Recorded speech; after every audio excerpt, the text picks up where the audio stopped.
Nanubabo kabalin kung sakay po. My name is Louie and welcome to We're in Pampanga, where we help businesses promote their products to our We're in Pampanga community. For today's vlog, we would like to thank the Famous Taiwan Pepper Bun for sending us 4 boxes of their goodies. So ang pepper bun po originally came from China. They call it Hujiaobing.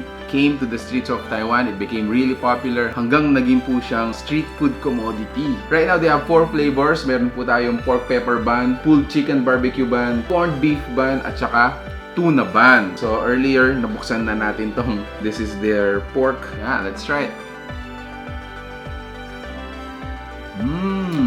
Wow! So yung pinaka-bread natin, yung texture and consistency niya is like a calzone-ish / croissant. Para siyang ganon. Almost flaky and at the same time still moist. Now when you eat it, super duper peppery. This is really perfect when you have a hot coffee on side on a rainy day afternoon.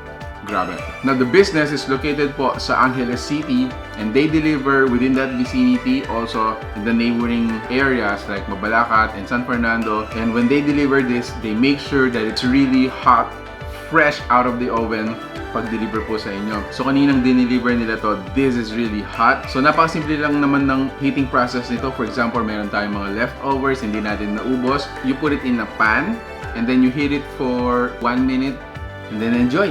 That's it. Let me have another one. If you notice, this one is pork flavor. Ayan. It's dark because it's black pepper. So it also has some herbs, some greens.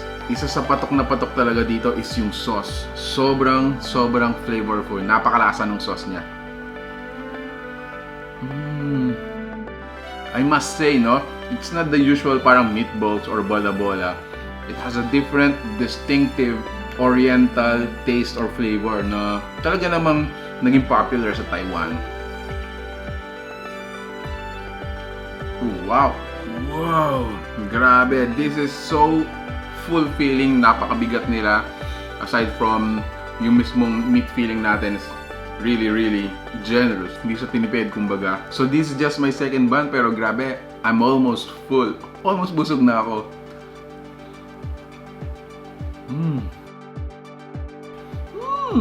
Alright, so sa inyo po na nakarating na ng Taiwan, for sure, natingman nyo tong pepper bun nila. And if you're missing that experience, travel no more because nandito po si the Famous Taiwanese Pepper Bun and they are available via order. So make sure to message this fan page or the number we'll be providing. Eto po. So make sure to call this one. Thank you for watching We're in Pampanga. If you like this video, please give it a thumbs up, share it with your friends. Travel no more to Taiwan. Taiwanese Pepper Bun is here. Thank you for watching. Until our next discovery. Peace out. Bye guys.